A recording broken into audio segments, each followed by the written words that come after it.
अस्सलाम वालेकुम dear student. आज मैं आपके लिए चैप्टर 8 जो प्रोग्रामिंग लैंग्वेज है सी लैंग्वेज का बहुत ज़्यादा प्रॉब्लम है मेरे स्टूडेंट को, तो उनके लिए मैं आज बेहतर हल लेके आया हूँ। तो मेरे भाई कभी भी ये नहीं सोचना कि सी लैंग्वेज हमें नहीं आती, ये बहुत ही आसान है। मैं आज आपको सिर्फ प्रोग्रामिंग लैंग्वेज की तारीफ बता देता हूँ कि लैंग्वेज से मुराद क्या होता है ज़ुबान, और प्रोग्रामिंग से मुराद क्या है कि आपने प्रोग्राम लिखना है। कैसे लिखना है? Set a word and rule to write the program. कि आपने कुछ वर्ड का सेट बनाना है, यानी कोई भी आप वर्ड लिखते हैं काफ़ी सारे मिलेंगे तो वो सेट बन जाएगा, लेकिन कुछ रूल्स होंगे, उन रूल को फॉलो करते हुए जब आप लिखेंगे तो वो क्या बनेगा? प्रोग्राम। तो set of rule, set of word and sample भी है, sorry, set of word and sample, sample भी है,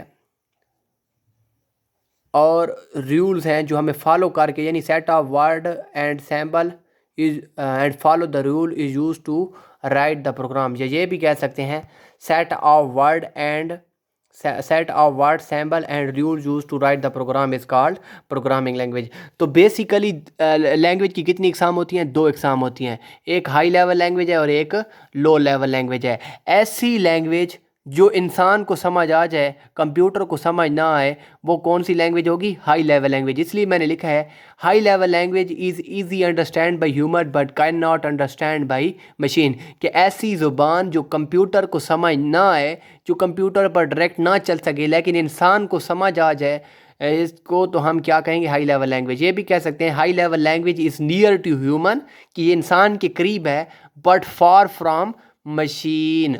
तो नेक्स्ट कौन सी है? Low level language. ऐसी लैंग्वेज जो कंप्यूटर को समझ आ जाए लेकिन इंसान को समझ ना आए, ये 0 और 1 फॉर्म में होती है, बाइनरी में होती है, तो इसको हम क्या कहते हैं? लो लेवल लैंग्वेज। यानी ये इसका रिवर्स है, ये अब कंप्यूटर को समझ आएगी, इंसान को समझ नहीं आती।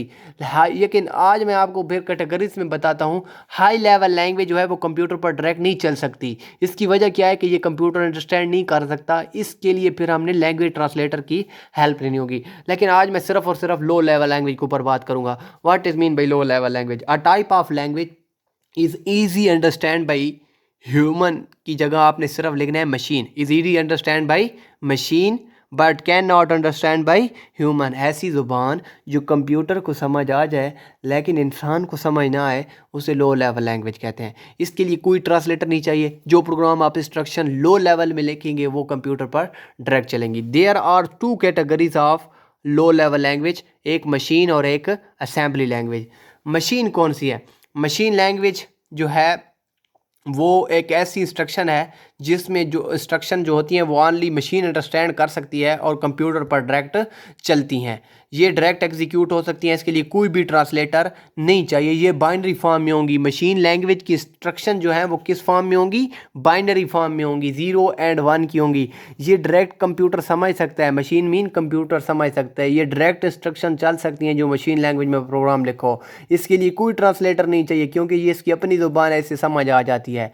लेकिन याद रखें, इस किस्म की लैंग्वेज को इंसान के लिए, ह्यूमन के लिए रीड करना एंड लर्न करना, यानी पढ़ना और सीखना बहुत मुश्किल होता है। नंबर 2, फिर मैं आपको एक रिवाइज भी करूंगा, लेकिन अभी सरसरी बता रहा हूँ, ओवरव्यू कर रहा हूँ। असेंबली लैंग्वेज जो है वो मशीन लैंग्वेज के दरमियान एक ही डिफरेंस है। मशीन और असेंबली दोनों लो लेवल लैंग्वेज हैं, मशीन और असेंबली दोनों लो लेवल लैंग्वेज हैं, लेकिन इसका फ़र्क क्या है? कि असेंबली लैंग्वेज कंप्यूटर पर डायरेक्ट नहीं चल सकती। इसकी वजह क्या है? कि इसमें एक स्टेप उन्होंने हायर कर दिया है कि मशीन लैंग्वेज की स्टेटमेंट जो है उन्होंने इंग्लिश लाइक वर्ड में तब्दील कर दिया है। तो फिर जो इंग्लिश लाइक वर्ड हैं तो वो कंप्यूटर को समझ नहीं आते, इसलिए उसको चेंज करने के लिए असेंबली लैंग्वेज का जो ट्रांसलेटर है, इस लैंग्वेज का अपना अपना ट्रांसलेटर होता है। जो असेंबली लैंग्वेज का ट्रांसलेटर है उसे हम क्या कहते हैं? Assembler. Assembler convert the assembly language instruction into low level language. है लो लेवल लैंग्वेज की टाइप, लेकिन इसके इंग्लिश के वर्ड जो हैं वो कंप्यूटर पर डायरेक्ट एग्जीक्यूट नहीं हो सकते। तो इसी वजह से इसने हमने क्या करना है? इसकी इंस्ट्रक्शन को पहले चेंज करना है। अगेन रिवाइज करता हूँ, मशीन लेवल लैंग्वेज जो सिर्फ अंडरस्टैंड कर सकता है वो कंप्यूटर कर सकता है। ये लो लेवल लैंग्वेज की टाइप है, इसमें जो भी इंस्ट्रक्शन लिखी गई होंगी वो डायरेक्ट अंडरस्टैंड करेगा और डायरेक्ट कंप्यूटर पे चलेंगी। हर प्रोग्राम का अपना एक लैंग्वेज ट्रांसलेटर होता है, लेकिन मशीन लैंग्वेज के लिए कोई भी ट्रांसलेटर नहीं है। प्रोग्रामिंग लैंग्वेज की तारीफ फिर बताता हूँ। Set of word and rule use to write the program is called programming language. There are two type, one high level, number two low level language. High level language को आज मैंने इधर ही छोड़ दिया, लो लेवल लैंग्वेज पे बात कर रहा हूँ। लो लेवल लैंग्वेज से मुराद दो इकसाम है, एक मशीन है, एक असेंबली है। मशीन लेवल लैंग्वेज की जो इंस्ट्रक्शन होंगी वो बाइनरी फॉर्म में होंगी, यानी 0 और 1 के अंदर होंगी। ये कंप्यूटर पर डायरेक्ट चल सकती हैं, इसके लिए कोई भी ट्रांसलेटर नहीं चाहिए कंप्यूटर को, क्योंकि इसकी इंस्ट्रक्शन जो है वो कंप्यूटर को डायरेक्ट समझ आ जाती हैं। लेकिन इसमें जो इंसान के लिए है, ह्यूमन के लिए, it is difficult to learn and read. ये इंसान के लिए पढ़ना और लिखना बहुत ही मुश्किल हो जाता है। नंबर 3 जो असेंबली लैंग्वेज है, इसका एक मेन डिफरेंस बिटवीन पेपर में आता है मशीन लैंग्वेज और असेंबली लैंग्वेज में फ़र्क क्या है। दोनों लो लेवल लैंग्वेज है। फ़र्क इसका ये की है कि इसमें जो इंस्ट्रक्शन है वो इंग्लिश लाइक वर्ड में तब्दील हो जाती हैं और इसको हम कहते हैं नीमोनिक्स। क्या कहते हैं? नीमोनिक्स। मैं आपको बता भी देता हूँ, बच्चे प्रोनाउंसिएशन इसकी गलत करते हैं। ये MNE मोनिक्स, लेकिन इसको आपने पढ़ना है नीमोनिक्स। एम जो है वो साकिन है, तो नीमोनिक्स है। इसकी वजह से ये इसको हम कहते हैं सिंबॉलिक लैंग्वेज भी कहते हैं। कंप्यूटर की सिंबॉलिक लैंग्वेज कौन सी है? असेंबली है।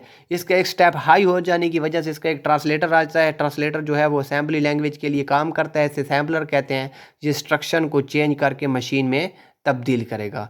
तो आज का जो टॉपिक था वो सिर्फ़ और सिर्फ टू द पॉइंट डेफिनेशन पे था।